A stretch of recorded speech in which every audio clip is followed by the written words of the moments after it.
பொன்பொருளை கண்டவுடன் வந்த வழி மறந்துவிட்டு கண்மூடி போகிறவர் போகட்டுமே.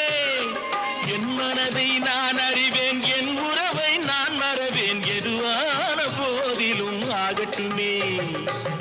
நன்றி மறவாத நல்ல மனம் போதும், என்றும் அதுவே என் மூலதனம் ஆகும். கண்ணை நம்ப